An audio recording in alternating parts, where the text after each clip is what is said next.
Welcome to the Life Junkies podcast.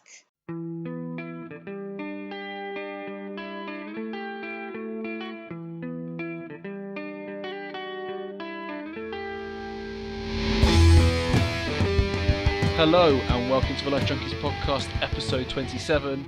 This is our Football Manager 20, or our first Football Manager 20 episode. One of hopefully many. I am actually physically joined by Mr. Chris Johnson. Hello, Chris. Hi, mate. How's it going? You alright? It's good, mate. How are you going? Yeah, not too bad, thank you. I'm not actually physically joining you, though, see. That made it sound like we were sat next to each other. We are not. You haven't yet had the honour of being with me in person yet, but I have you on the call currently so I can physically talk to you rather than trying to edit you into the podcast haphazardly with my bad editing style. No worries, mate. Of course, Chris has been working the last few weeks, so he wasn't on the last episode at all, which was the review of War Games and Survivor series. Just without mentioning the fact that I beat you in the predictions, how did you enjoy the show? Just quickly, we'll get to Football Manager in a minute. I just want you to give you the chance to say how you enjoyed the shows. I thought they were alright. Yeah, both of them were alright. You know, they were pleasant watching. Not many massive surprises, to be honest. I thought the Brock match was good. Because I genuinely thought he might lose his belt there. But I was really pleased he didn't. So yeah, it was alright, you know, it was good. I quite like Survivor Series. The next pay-per-view was pretty put. I'd never been a big fan of the TLC pay-per-view just before Christmas. I think it's a bit of a damp squid. But then obviously next month's the big one, isn't it? So one of the best ones of the year. So I'm looking forward to that. Yeah, it's well, my issues with TLC have been widely shared on. Now this will be the third TLC show we're doing.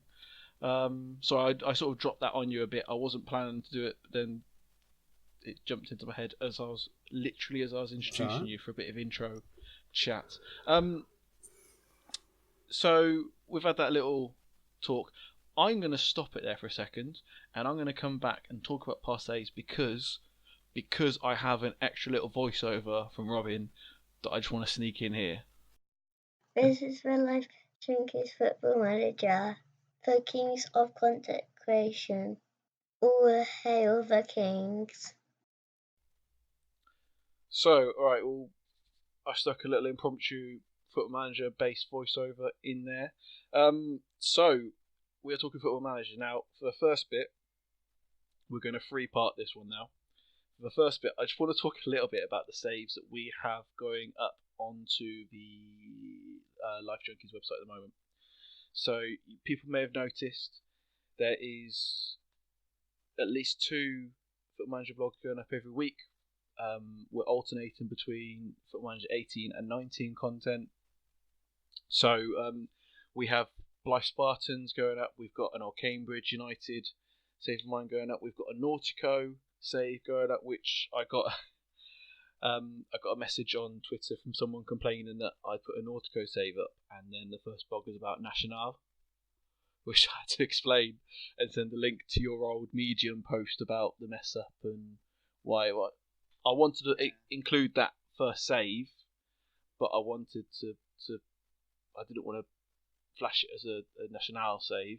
Maybe I should have had a little bit at the end saying, or at the start saying this save eventually gets corrupted, blah blah blah blah. And then we've got my England save from last year. But we have 2 saves that are going up now, which are from FM20. Sort of going up now. The Black Crow Corporation is going up. We have 4 whole blogs of it, 3 audio, 1 written.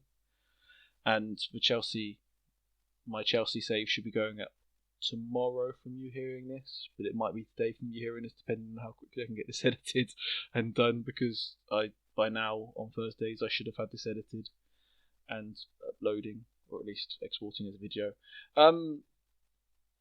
Chris, so you did your Blythe Spartans for FM 18. What was the thinking behind that? What made you go for Blythe Spartans? It was just a random club. Oh no, it wasn't a random club choice. I'm completely lying to you. I got. Don't lie to me. I know. It's that long ago. I forget. I covered a game there, an FA Cup game. I think they got to about the second round of the FA Cup, and I did the game up there. And it was a nice little ground, and the people who worked at the club were lovely. Like a proper little English football club. So when the game came out, I decided to have a go, and I think I got to about spoilers, only to about League One. But I enjoyed it. It was good. I think they were in Conference North, so we had 3 promotions. I had a run-in with Jack Rodwell at Blythe Spartans. But yeah, it was a good save. I enjoyed it. So I as I've gone through and I've moved everything across from your medium to go out, I managed to read back through your Blythe Spartan save, and I remember reading the Jack Rodwell stuff, which actually it makes quite interesting blog, and so it's probably more interesting for how it went rather than if it just gone right, because it's always quite boring to, well, I brought this player in and he did the job I brought him for. So it's nice to see, and I had a similar issue with Cambridge in regards with Wayne Rooney, who I brought in to play the famous Trek/Ramdoiter role, to sort of help out Giovanni Brown when we were in the Championship, and he was atrocious, and then didn't get a game because he was rubbish. And this caused issues, and he complained. He decided he wanted to leave, so in the end I managed to sell him on to somewhere. He stayed there for a season, didn't play, and then retired. And he came back as a manager, and he ended up managing in the Championship, getting promoted the same season I got promoted. And there was this constant rivalry between me and Wayne Rooney, with him every time he ended up managing Newcastle, and every time we came against each other, I got a message saying he was slagging me off to the press. Of course, that is me talking about a Cambridge save, which is one of the ones going up, a legend in his own mind, because I named it, because I've got that level of hubris. And that was me going back and playing a save I played with my dad. So that was a rehash of that save from a game called Premier Manager, where I took them all up to Premier League and went back, and there was a timeline involved in that. And so that has gone up. So the first 2 episodes of that are up. So if you want to see first the layout of what I was going to do, and also a statement from the Cambridge board, which lays out the timeline of both manager and club in this fictional world that I've created, then that is it for now. Nautico and Nonita Barty, because I would have liked to have split these up, and I was at one point planning to, and then I realised that in fact the Nuneaton, the start of it is linked through Nautico and also, was it Club de Nacional? It was. They were in. When I went to the World Cup in Brazil in 2014. I stayed in the city of Manaus for 4 weeks, and they were one of the little clubs there. And obviously, because the World Cup was on, you couldn't go and see him play or anything like that. But I just quite fancied. I'd never managed in South America on any version of the game, and it just seemed like a nice tie-in for me to go and try and manage them. But because they were so far down the league structure, I would have needed a extended database, and there just wasn't one available. And I got a bit impatient and decided to just manage one of the vanilla leagues. So I picked the bottom tier. You can play as the 3rd tier, Serie C, and Nautico was a random pick, but it was a really good pick. They had a lot of history in the club, and it was something I really enjoyed. One of the things I wanted to do was actually cut Nuneaton Borough off of the end of Nautico, but I wasn't able to do that because they link through, yeah, don't they? It's a kind of referenced it, yeah. About reference why I was starting again and where and what was the reasoning. So yeah, just mention it. What was the reasoning behind Nuneaton Borough? Yeah. I have a family member who was the manager there for a while. So I went down and watched a few games and met a few people. And obviously the level is the lowest tier you could be in. But the people at the club who ran the club weren't very nice. They were the worst out of the box side you could be in the English divisions. They were tipped to finish rank bottom of the Conference North. I think it was odds of 1 to 5 to get relegated, so basically a guarantee. I started with a self-imposed 12-month transfer ban because the finances were so bad. So we only had, I think, 13 players at the club that we had to play, and obviously I wouldn't be able to sign anybody free transfers or anything. They had a lot of greyed out players in like the under 23s, so I had to choose players who aren't really players and terrible. But it made it fun.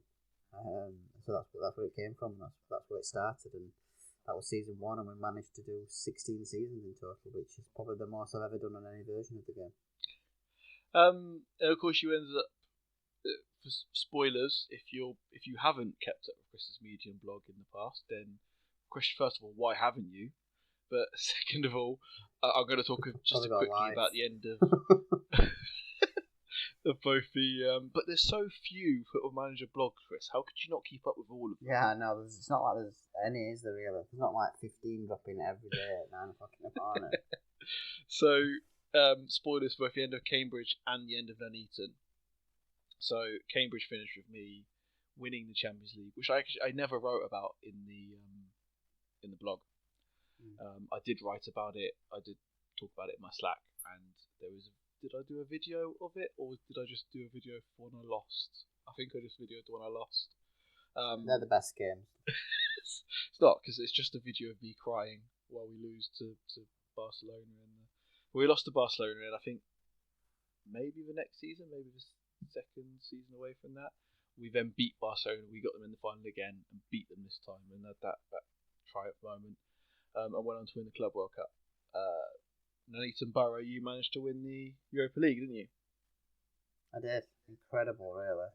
And that was the last game I played on the save. We ended it there, so I probably will go back to it at some point because I really feel like I need to have at least one Champions League campaign. But we finished second in the league. No, we didn't. I finished fourth in the league, and we won the Europa League, which was incredible.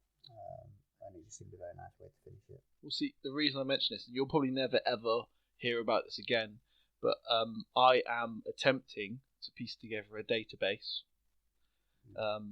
which has both Cambridge and Nuneaton Borough.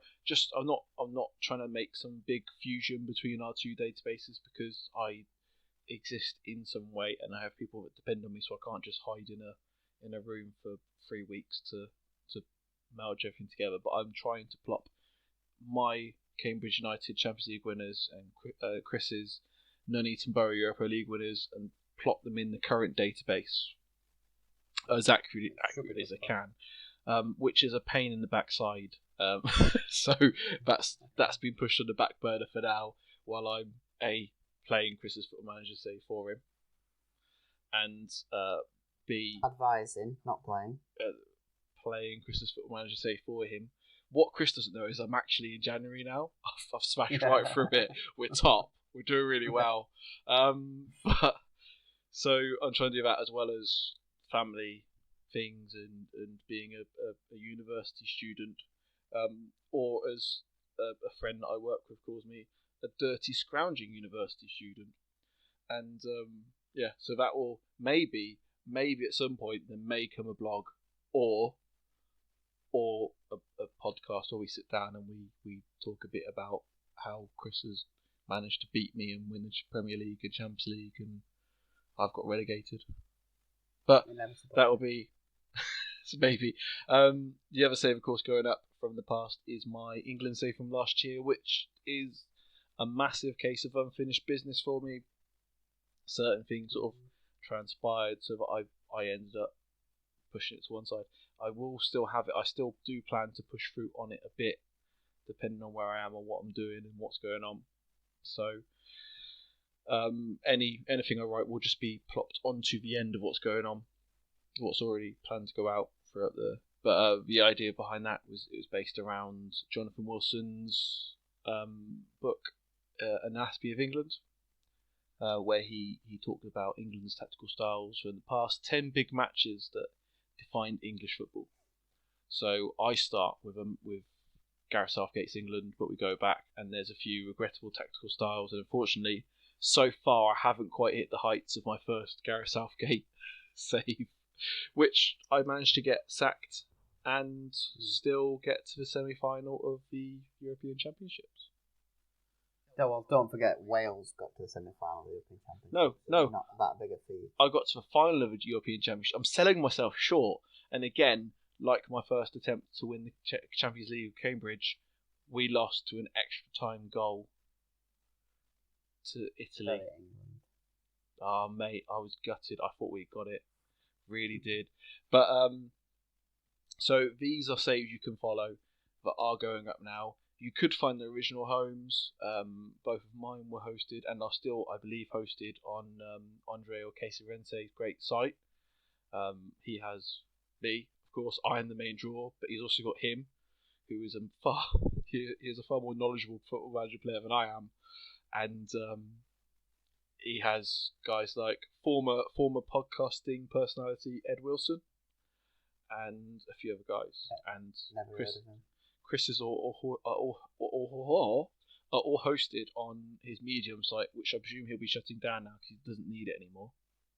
It will be there forever, so I don't know how you shut a Medium site down. And well, I followed it anyway, just in case I need to go back to it to explain any more odd blog posts away with a future blog post. But you're not going to go there to search for those. You're going to go to Casey's to see all the beautiful stuff, all the brilliant stuff he writes. But you're going to stay with us for the journey, aren't you? So the other save you'll find on the website is the Black Crow Corporation. Chris, what is the Black Crow Corporation? What is the inspiration behind it? The whole idea of this year's Football Manager and hopefully further years down the road was to try and create something a little bit different that I've not done before, because, as I've just said previously, I played 16 years as Nuneaton Borough. I didn't want to jump into a save that was the same, but not the same club, if you know what I mean. So just one club, a long, slow crawl to the top, but just staying there, nothing else really developing around that side of the game. So I just thought, what can you do to make it different, and what other ways have people done in the past? And obviously we've had people who do like the Red Bull Challenge, and I think somebody did a similar one but called it the Coca-Cola Challenge a few versions ago. And I thought, what if you just tried to do that from scratch? So by starting with one club, creating this Black Crow Corporation, which is their only club, but hopefully through this game, and I'm hoping to take it onto different versions of the game, that they will continue to buy different clubs and have a say on world football in different areas of the world. It's a bit of a big task, but it's something I just thought might add something a little bit different to it, and rather than just write a blog, because like I said, there's so many good blogs out at the minute. I mean, there's not a day goes by where it doesn't seem like another really good blog drops. I want to do something different, so I decided to do it audio wise, and rather than just read the blog, I put a bit of sound effects in there and tried to make it more of literally just like a 5 or 6 minute story, like you would just sat listening to a Radio 4 play. But at some point there'll be some Football Manager in there, which is pretty at that point now. Actually, there's been 3 episodes that's basically led us from square one to arriving at a club, which is the club called Ushuaia in Argentina, and they are the city is the southernest most city in the world, so it brands itself as the city at the end of the world. And there is no big football club there. It's amateur football. It's -4 at the warmest time of the year. So there's going to be a lot of snow-covered pitches on my FM this year by the looks of it. And it's just see if we can develop a club there, build a stadium, and progress up through the league. So we're going to start in the 4th tier of Argentinian football, and see how that pans out. Basically, I'm not giving them an injection of cash, so I have no real money. They have no transfer budget. The players aren't great, and then the other aspect of it is that I'm also not going to be signing any players. People do director of football challenges. It's quite a popular thing to do now, where you just set the director of football to do all your business, which is something I wanted to do but not have the AI do it. So I asked you if you fancied coming on board. And so it's kind of a joint save, that basically you were doing all my recruitment work and staff signings and things like that, and I coach the team, and that's it. I have no real say in it. I can suggest players to you I would like us to sign, and if you want to sell somebody, I can plead my case for you not to sell somebody, But when it comes down to it, the director of football's word is final, and I'll have to live with it. So just a quick butt in. The Coca-Cola save you mentioned was called Taste the Feeling, and it was by Reeds. It was posted on the Higher Tempo network. So I know because he did a post on his scouting network, and which I saved, and is the basis for every scouting for my scouts every time I play FM. Didn't know that. It's just really good. So it's to the point where, because I don't know about whether the High Tempo Press is still going to be a thing going forward, I've actually saved that. I've still, when I go check it out, I've got it on my bookmarks, but I've saved it as a draft, so I can get it even if that goes down. I personally, and this isn't blowing smoke up you, I think the 3 audio blogs you've done by now are really, really good. I very much enjoyed listening to every single one of them. I know a lot of other people have as well. Yeah, it's gone down really well, which I'm really pleased by, because it's quite. I don't really like. I could never be a YouTuber and stick my face on camera. And I was a bit worried about putting my voice on an audio blog. You never know how things are going to be received. But like I said to you before, one of the things I enjoy most about the community is I spend a lot of time driving around, and I like listening to pods, and I always quite like listening to the 5-star pod and things like that, and they go through their saves, and I always like listening to people's saves. And I just thought, well, how can you expand it a little bit? And I just thought maybe make it more of a story, like some people do with written blogs, and see if it works. And the first 3 episodes I've really enjoyed doing. It won't all be audio. I've already released 1 written blog, just basically for people who don't like my voice and wanted to know what was going on. So I kind of summed it all up to the point that we're currently at. But yeah, I will hopefully I'll try and continue the story as an audio form. How I'll do that with the games and things like that, I don't know, but it'll be fun to try and find out. Brilliant. It's safe to say that your audio blogs are getting more listens than the podcast is, as was shown by a member of Slack earlier today. Yeah, definitely. But yeah, no, I'm sort of quite looking forward to seeing what your plans are, and I know I am one of the formers of your plan. But no, you are. I mean, like I said, it's been basically how we've had to do it is we have 1 save file, and I obviously created. I got the database from FM Argentina on Twitter, who were fantastic, and they supplied me with a database down to the 5th tier actually, but I'm only running it from the 4th. They gave me the kits and stuff like that, which has been great. I've also had some kits designed by a guy Acid Fire on Twitter. He designed a couple of Black Crow kits and a badge and stuff like that, which has gone down well. So yeah, it's all coming together. But like I said, the save file I sent to you, you've been signing some players, 2 or 3 players.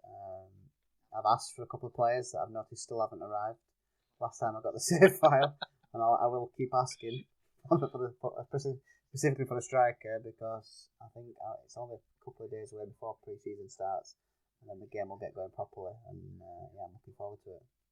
I've definitely made an attempt to sign one of those players, maybe. I don't know. I'm not sure you deserve those players, to be honest, Chris. Can you stick with the 7 players that you started with? Yeah. So, well, that's nice. Hopefully, you've got a brief view of what we've got. I won't talk too much about. Well, okay, I'll talk a little bit about Manchester. I was just going to move on, but no, I'll talk a little bit about it because I've got an ego. I need to boost a little bit. Try and boost a little bit anyway. I'm currently doing a save called the Chelsea Way, which the intro post should go out tomorrow. I've already mentioned that. I will mention it again at the end of the podcast as well. I've got it written down to mention then. But it is basically, it's supposed to be sort of a youth-ish focused save, but not. It's talking about the Chelsea Way, that is a movement that's been working within the club since pretty much when they're taken over. You haven't seen it so much in the first team, but these things I mentioned in the blog, they normally take at least 10 years to start bearing fruit. And you see sort of these fruits just sort of nearly getting through players like I name check Nathaniel Chaloba and Ryan Bertrand, both in the blog. as well as a few other Chelsea prospects. And but basically what you're seeing Frank Lampard's Chelsea play now is what they've been building towards playing for over 10 years now. So it's no real surprise that the players that are performing brilliantly are the players that have come in, the youth products that are coming in because they've been playing this since they were in single digits. So I explained a little bit more about that. I will have a tactical post going up hopefully at some point next week. Maybe if I decide I'm happy to fail an assignment to write it. It basically depends how quickly I get the assignment sorted, because I am massively behind my schedule. It does make me want to cry. But thinking happy for a manager based thought. So there's a tactical post that will talk about that and my interpretation of that. And then I've played the first season. So I will then talk about the first season. And then I'll start talking about the second season. I'll probably play another 2 seasons before I write about the second season, because that's how I operate. But it's far easier to sit down and just play some Football Manager and actually sit down and write some Football Manager. You've got to be in 2 different modes. You have a different amount of time, and it's all... Yeah. So I've talked a bit about that. Check it out tomorrow or in the past if you're listening to us in the future. And we're going to take a quick break, and we're going to come back and talk about some of the new features of Football Manager 20. This is a Life Junkies podcast. So, new Football Manager brings out, is it 1,001 new features? Is what they claim each year?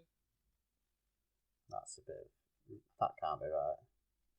There's a lot of, and they did this year the bit with different content creators. Yeah, so that was good. That posting, yeah, I like it. I hesitate to use the word content creator. I always think it's a bit, but then there's not really another word for people that make. I don't know. Anyway, so I've picked out a few that for us to talk about. They're probably not the main ones. There's probably lots of that I've missed, but these are for me the 4 main sectors. So, first I want to talk about the club vision.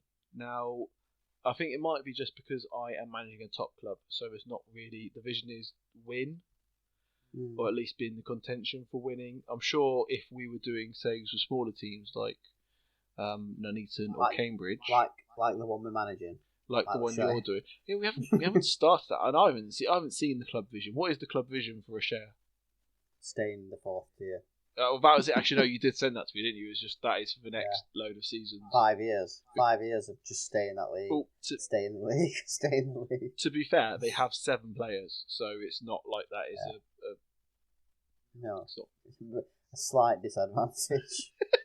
This reminds me of a time. There was a time I used to play 5-a-side football. But you see, to be fair, FM20s seems to be very easy this year for a lot of people on Slack and in the community. There's a lot of winning going on. Well, there's very few people struggling. So I've decided to play every game with just 7 players this year. It's very easy when you decide to be the best team in Uruguay. You find that you win a lot. Yeah. Oh, shots fired. It's right, because no one listens to this podcast, so it doesn't matter. We can say whatever we want. Very true. No, so you interrupted my 5-a-side football story of me playing actual real life football. You know, that thing that we don't do. I was just trying to save the listeners. I say listeners. I was trying to save myself. So we used to play 5-a-side in this place, and we got stuck in bad traffic. We had a really early game.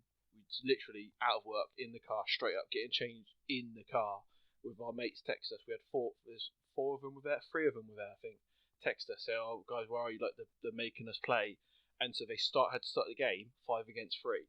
Literally got into this hall, and it was a big long hall, and we have a far pitch because we were the bottom division because we were rubbish.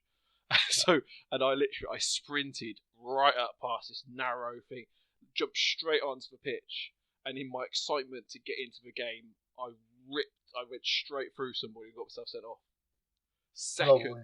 Seconds before getting myself sent off. And that is a place where you can, and I have seen teammates of mine rammed into, there's wooden barriers around the place, rammed into it, and the bloke didn't get sent off. And yet I got sent off. The bloke did literally leave orbit. It was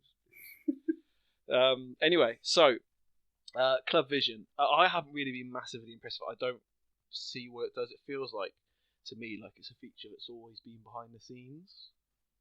Possibly. But yeah, I'll use targets, doesn't it? It's good to have targets to meet.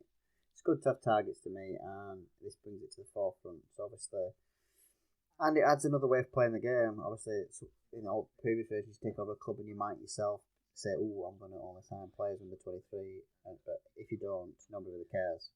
Yeah. Whereas now it's set as in you have to do this, you have to do that, you have to make money, or you have to sign high profile. And like I said it before, now it seems like you actually have to do these things. Or maybe, although you see very, very few people getting sacked. Yeah. Very few people getting sacked, which is always disappointing. But yeah, so I would quite like to see somebody just see the club vision on day one and then completely disregard it and see what the consequences would be if it was signed players under 23 and you went out and signed, I don't know, Andy Carroll and whoever else play up front, see what would happen. Or see if you would even let you sign that type of players. If you were signing players who were 30, 31, 32 and your club vision was to sign players under 23, would they at some point just stop transfers and say, no, you're not doing that? Or is it just really not that important and it's not ever actually going to cost you your job? I know, but it's sort of like the agreement with the board of signing young players from previous FMs, isn't it? It's not. No, it is, but I just wonder if it's going to be more enforced this time. I don't know. Well, again, it's one of those things that's too early to really tell, isn't it? But yeah, it is. Unfortunately. So, but also, it doesn't offend me being there. I think it's quite interesting that they have done it. There's some confusion about how they work it out, because again, this is going to be spoilers for my Chelsea save, as if anyone actually really cares. But so we finished third in the Premier League in our first season, and I got the notification of, the board are very happy that you achieved this aim 2 years early. And I looked at the aim, and the aim was to challenge for the Premier League title. So we were never in with a chance at that Premier League title. The guys at the top two teams, it was United and City, they just ran away with it, and we were sort of the best of the rest, very much. So that's another one. It's also, we've really struggled to score. Well, we've had lots of shots in our games, but we've really struggled to put the ball in the net. And but yeah, the board are happy with our attacking football. When I looked at it the other day, and the board are very happy with our attacking football, but they are worried about the lack of attacking football. So it's the game sort of arguing against itself, and we're talking on Slack, and sort of the belief is that the lots of shots is seen as attacking football, but then the lack of goals isn't, and it's all, it cancels itself out of it, isn't it? It's all a bit confusing. And this is the problem. But what is it? Because there's another one, you can be playing attractive football. What is attractive football? It is different people to different people. For me, some of the most exciting and enjoyable football to watch was Chelsea's Champions League run in 2012. And now, of course, it's biased because I am a Chelsea fan, but those matches were exciting. And they had late goals at the end, but it also had Chelsea holding off teams. That Barcelona game, anything could have happened, again, through fan glasses, because I've literally collapsed and spent 15 minutes nervous laughing after the final whistle. But for me, that was one of the most exciting and tense matches I've seen in my life. Yeah. But then because I find Barcelona, and now by extension Man United, Man City, thoroughly boring. I find tiki-taka boring. So what is exciting and entertaining football? We don't know. The next is the player development pathway. Again, this isn't something I've messed around with too much. It's this idea that you can set targets. So for this season, we want you as youngster, but next season we want you as a rotation option, and then the third year we're going to have you as a starter. And so it's this sort of the idea that you can talk to through the progression. I haven't actually offered it to anyone. I presume it's a contract thing, and I don't deal with contracts. Well, that's good. As the director of football you won't be dealing with any contract. I'm talking about my Chelsea save, because that's the one I've pushed through. But you are right. It hasn't come up. in any of the players I've signed. I have signed players for you. I've signed a handful of players. I could probably count them on one hand, but I've signed you players. And young players as well, and it hasn't been mentioned at all, although, to be fair, your team is so rubbish that everyone expects to be a star player for you. So Yeah, I'm having issues with players who are accepting lower positions. So again, maybe it's just the clubs we're at just causing that to not work. I guess another thing that sort of isn't sitting with me. And if we had someone else on that is playing a more reasonable, a more middle of the road save than we are, maybe they'd sit down and go, "Oh, it's brilliant! I found it really useful to help tutor these players." And maybe it's something you can use as a promise to coax more players through. Going, okay, so we're going to use you as a rotation option this season, but next season we're going to try and get you in the team, and maybe then that'll turn a no into a yes. Maybe. I mean, again, it's something else that it's a nice addition, to be honest. It's better to have it in there than not have it in there, you know. And obviously, I've not really played the game yet because I'm still waiting for you. But it's something that I'd like to look at and just see. Again, it's one of them. Like I said about the club vision, is it actually going to affect anything else, or is it just a bit of fluff? You know. So we'll see. I think it's one of the things that until you've probably played 3-4 years and you've seen how it pans out, you can't really talk about it, to be honest. Can I please point out at this point that I had to wait a long time for you to finish playing around with your database to get it across to me? So it's not like you delivered it day one. No, but I've had to create a club and get I don't speak. Is it Portuguese or Spanish in Argentina? Portuguese. Portuguese. I don't. No, Spanish. I don't speak. Spanish, isn't it? I'm sure it is. Yeah. No, Brazil's Portuguese. I don't speak Spanish, so trying to have conversations on direct messages on Twitter was tough for me. But I got there in the end. It works. That's the main thing for the touchwood. It's working at the minute. So yeah, we'll see. But like I said, the development pathway is something that I think until you're probably 3, 4, 5 years down the track, we can't really speak about it and how influential it's going to be. Development is obviously a theme for this. Do you remember the old WWE games? They used to have like a theme for each game. So like I think 2012's was tag teams, and they had DX on the cover, and they put a load of this year's Football Manager theme is definitely development, planning. Because the next one I want to talk about is the development centre, which I really like, and as I have the game up right now, I will transfer to. So with this, again, this is something that Chris probably you haven't had a chance to play around with. So this is where I got really confused because I always like to see where Maloney's are and how they're doing and what games they're playing and blah blah blah blah. And I went to the transfer section and they weren't there, and it took me a second to remember. Oh yeah, there is this centre here, so you can go in and you've got your overview. I've got my report by Neil Bath, head of development. He mentions that there's 19 players out on loan, blah blah, and then he talks about the strength of the squads and talks about first team candidates within our youth players. He has picked out here Bakayoko, Ross Barkley, and Michi Batshuayi. So he's being inventive and he's trying to bring through young players. And there you can look at your loans. Yeah. And how well they're doing. It gives them a progress chart of their ability, how he sees their ability, apps and stuff like that. And so there's a lot of information there, and then you can get information on youth teams as well through him, how they're doing. So it sounds good. And then you can see youth candidates before they come through. So it's interesting, and I like it.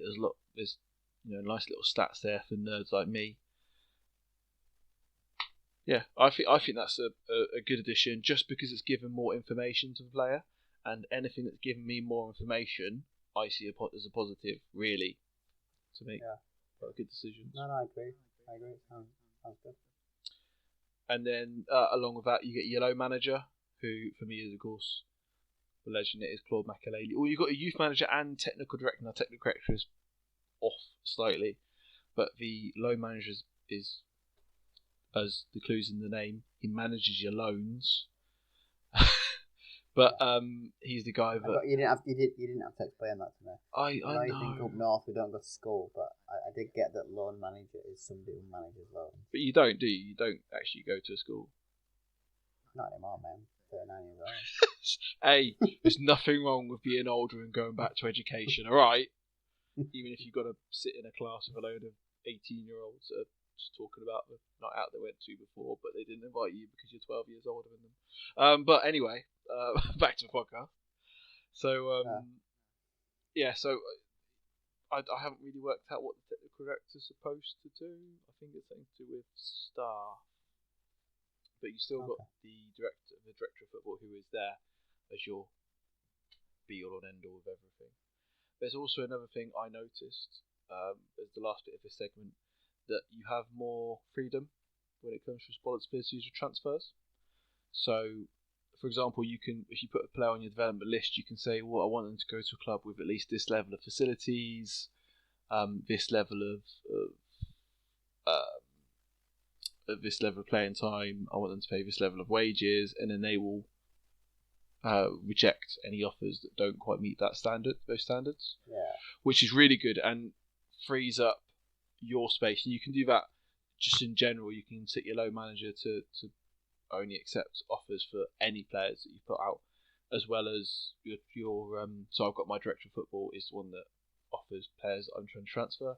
My loan manager is the one that offers players I'm trying to loan. So they both have these sets of will only accept this or this or this. And to the point where in the development centre you can select, well, I want them to go to England specifically, and I want them to go to at least the Championship.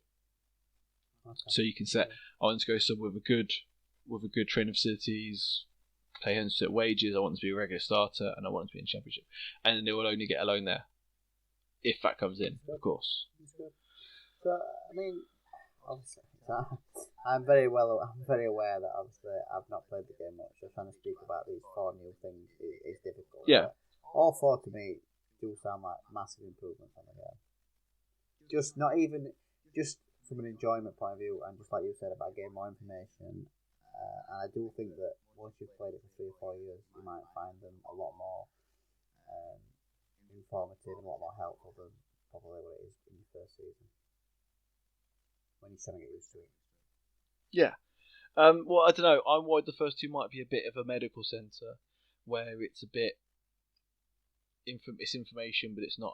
Actually, all of them might be a bit of a medical centre. I want to say I haven't used a medical centre. I never used a medical centre. Do you ever use the medical centre?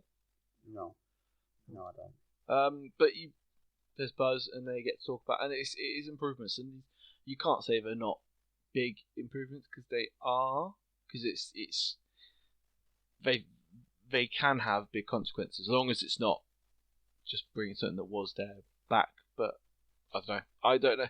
It's not just about how big they can be. It's about how much you use them, and I don't know. I'm losing myself here. I don't know where I'm going with it. Chris, give me an hour, please. It's not the first time on this podcast I say you've lost yourself, to be honest. I'm having flashbacks to sentient ghouls. Right. As I've lost the plot, we're going to take a break, and then we have an interview with Frank Lampard. So come back for that. You're listening to Life Junkies podcast. So what you're about to hear is something that shouldn't be taken seriously. What we want to do with our Football Manager podcast going forward is there's a lot of podcasts they get someone on that is playing the game or blogging or YouTube or some myriad of ways, and they talk to them about how they play the game. What are you doing? How are you setting your tactics? How do you scout and that sort of stuff? And that's great and that's fine. But there's a lot of people that do that, or a lot of people that go on a podcast and say, "Oh, this is what we're going to talk about today. We're going to talk about playing a game this way or doing scouting and stuff like that." What we want to do is something a little bit different, and this is mainly my idea. So if this really goes badly, and if this comes off very tone deaf, and the comedy that's meant to be behind it doesn't quite come off, the silliness that I'm going for, then blame me, not Chris, because he's got nothing to do with the idea. And so what we want to do is interview the actual manager that's in the game.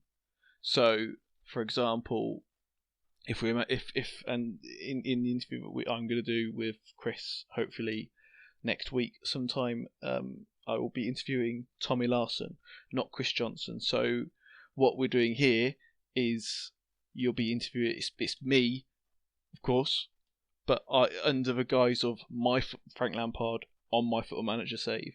The idea is it's supposed to be a little something different. This is a bit I've recorded after the fact to explain it a little better, because me and Chris both decided after doing the interview that it didn't quite. We needed something else here. It came off a bit too straight for what we were hoping for. So, enjoy what's about to come and have a laugh with it, hopefully. So, we are very excited that we have managed to get Mr. Frank Lampard, Chelsea manager, for an interview on the Life Junkies podcast. There is an issue that we need to point out, that because of there's certain image rights rules that you get in the Premier League. I'm sure everyone heard about the issues with Jose Mourinho and Chelsea and his image rights a few seasons ago after he left, but Chelsea still owned his image rights. Well, basically, this interview hasn't been cleared with Chelsea Football Club. So, what we're going to have to do is Chris will ask Frank the questions, and then I will answer for Frank. So, hopefully this will work, and hopefully it won't be too stupid. So, Chris, when you want to start, and you can ask Frank the first question. Obviously this is retrospective, because obviously we've had 1 year in charge. So looking back, what were the plans on day one taking over Chelsea? Was the transfer ban was obviously in effect the full year, you know what was going to happen, so was it a matter of throw the kids in? How did you see it was going to pan out? For me, really, I was very lucky that I had Jody as my assistant manager, and he came in knowing a lot of the young kids, and knowing a lot about how they played. And of course, this is very similar to how we played at Derby last season. So we knew who was there, we knew who we wanted. Of course, we had Tomori and Mason at Derby last season, but even I've been surprised about how they've come through. But we realised that you've got to be sensible about it as well. We want the young players to come through, but you can't just chuck a load of young players into the team on the first day of the season and expect to do well. You know, this isn't a Football Manager game. This is real life. So, you know, if I was to send a team out with Tammy, Mason, and others on the first day of the season, you know, you're going to come up against the Man United and lose 4-0. So it's not something that we were willing to do. And unfortunately, there's not a world where, you know, I would love to be able to put Tammy out on the front line every season at the start of the season, and for him to be in double figures before Christmas. But that's not a realistic way of how these things go. So what we did is we sat down. We knew who we wanted to bring into the team, and of course who was already out on loan, because those decisions had been made before we joined. And so we highlighted Tomori, Reece James, who was injured, Loftus-Cheek, who was also injured, as well as Callum Hudson-Odoi, but also Mason Mount and Tammy Abraham. So I feel we managed to find a nice mix between there, and all the players got a decent amount of time in. And you've got to look at players like Christian Pulisic, who's only 21 years old. And while he's been a player we brought in for a considerable amount of money, he is a young player at the same age as some of the others that are coming through, and he needs to. We owe it to him to give him the same education as we're giving the young English players. Okay. What was Roman's? What did he want? What did he say at the beginning of the season? What was the target? Obviously, you were going to be blooding the youth, so probably a title challenge was never going to be on the cards. But what was set as, this is what we want to achieve? Was it top 8, top 6? You know, in the Champions League, was it just get through the groups? What was your targets? So we finished third last season, or the season before I took charge. What he sat down and he said, you know, Frank, what do you think you can do with these players? And I looked at him and said, Roman, I can promise you Champions League football this season. I said, I don't care what anyone else is doing, but who we're losing, I will get a Champions League football season. And in the end, we finished third again, which I think, while blooding the young players, bringing them through, I think it's a really good achievement. And I was really happy to finish above a team like Liverpool, who won the Champions League the season before. I think that shows real progress for us. And actually, in the Champions League, what was your target for that? So there wasn't really a target. I've always, as you know me, as a player, I was always very determined, and I always wanted us to be the best. If we weren't the best, then I wasn't happy. But realistically, with this team, we weren't going to go out and win the Champions League. Even getting to the Champions League final would be an ask. So getting through the group stages was my minimum requirement. Quarters was sort of what I was hoping for. Of course, everyone dreams about getting to the Champions League final, but then what? It's one of those. The problem is you've got young players who they are learning the game still, and league football is one thing, but playing on an international stage, often against experienced, intelligent players, and the pressure that comes with that, because there's nothing like experience in a Champions League night at Stamford Bridge. And for young players, it can be a very daunting experience, even when they've been playing 20 games at the Bridge that season. Fine, it's when you get to that Champions League night where you're, and of course the fateful game was playing away to Valencia, where we unfortunately lost 1-0, and I was happy with that. Valencia are a very good team, they're a very wily team, and losing 1-0 to Valencia isn't dramatic, isn't an issue at all, and hopefully this season, with the signings that we're making and with the players having that extra year of experience, we'll be able to push on that extra stage and push forward and hopefully get to the final. Just on signings, because obviously we spoke a lot here about youth development, about how you gave kids a chance. Obviously you had to, because of the transfer ban. So given how well the first season went, given these young lads have all got games under their belt, why have you then chosen to sign players of advanced age such as Edison Cavani, David Silva, and Ashley Young, who seems to be at the club on trial at the minute at 35 years old? Surely that is just blocking the pathway for these young players.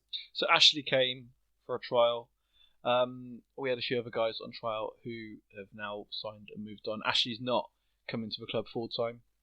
He's come for a trial for a little bit, just to because me and him are friends. I know him from his England days.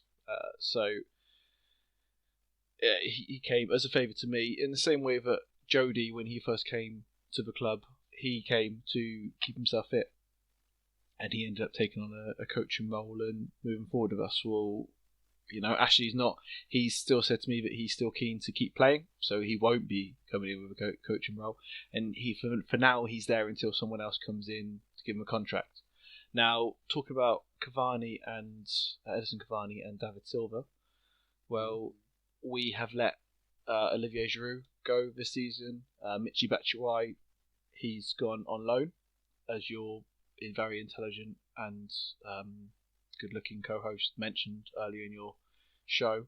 So we need another more experienced striker. We've brought in Izzy Brown to also give him some experience, but you need that player that's been there, done that. As I said, this is a learning experience for everyone, especially for young players, and you need the experienced players to lead them. Now, Giroud wanted to move on, and we were happy for Giroud to move on. He did very well last season for us, and then Cavani came up, having left PSG on a free, so we decided to take the chance there. Similar story with David Silva. He wanted to move on for a new challenge from Man City. Pedro and Willian both moved on last season. Willian, who was fairly integral to our season as a rotation player. Again, David Silva come in and he will help mentor the young players, and he is the perfect player to play our right of midfield spot, where we allow him the creative license to roam and to play the balls, and he will hopefully help mentor young Mason Mount into a similar player. Okay. So, and just finally, obviously finishing third last year, getting to the quarter final of the Champions League. Where do you expect to finish this year? Or you know me, I don't really like to make predictions. I'm a very humble man, but I would see us at least challenging for the start of this season and being within that mix. I think we can close the gap between United and City and make a real fight for it. Okay, thank you very much. Brilliant, thank you for having me. So that was our interview with Frank Lampard. I hope you've enjoyed it.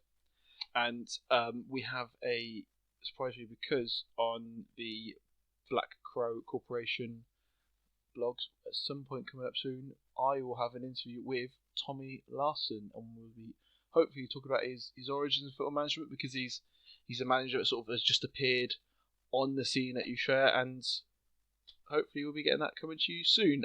Chris, how was that interviewing the legend that is Frank Lampard? Well, legend's a strong word. Yeah, it was good. It's always good to find out what people think about how they manage clubs and what they want to do and how they see it all running. So yeah, it was interesting.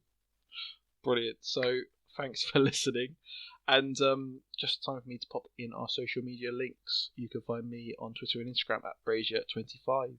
You can find the Life Junkies on Twitter at _Life Junkies. You can find them on Facebook, the Life Junkies 25, and you can find Chris's Football Manager Twitter on the _Black Crow. And you can find Frank Lampard Twitter at Brazier FM, funnily enough. Obviously he's a fan, so head to the lifejunkies25.wordpress.com for everything that goes on there, basically. So, but hopefully 24 hours after this comes out, the Chelsea Way intro post will come out. But you can also find back episodes of our podcast on YouTube and the website. And go subscribe to our new podcast feed. So this podcast will be going out on both, because it's a Football Manager podcast, but we have a Football Manager feed, which is the Life Junkies FM. I will at some point, it'll probably end up being me trying to bodge something together in Paint or something, but I will get a slightly different title card up so they can be differentiated a bit easier. But that is where you will find all of Chris's audio blogs in a podcast format. You won't find them on the Life Junkies podcast feed. You'll find them on the Life Junkies Football Manager feed. Also, I don't know if Chris managed to read it. I did read a bit of Latte Quarterly. Did you see this? So this is. I did. I did. It was very good. Very interesting. It's great to see people put a lot of time and effort into things like that and it come off and be as good as it did. I mean, all the lads who work on it, you can just see how much they love the game. Yeah. And how much actually means to them. That came across really well. And if anybody hasn't heard it out there, then read it, then find it out. The Latte Quarterly, of course, a PDF FM magazine, I guess is the best way to see it. Put together by FM Samo, FM Adventure, FM Grasshopper, and According to FM. The last two, of course, have been on with us, with our Football Manager, our one and only Football Manager podcast for this one. Head over to YouTube. If you're listening on YouTube, the Black Crow Corporation playlist will be coming up now. But head over there if you want to listen to Chris's latest blog, episode 3, Face to Face, and any of the others, or anything else Life Junkies related. And thanks for listening. Goodbye. Please like, share and subscribe.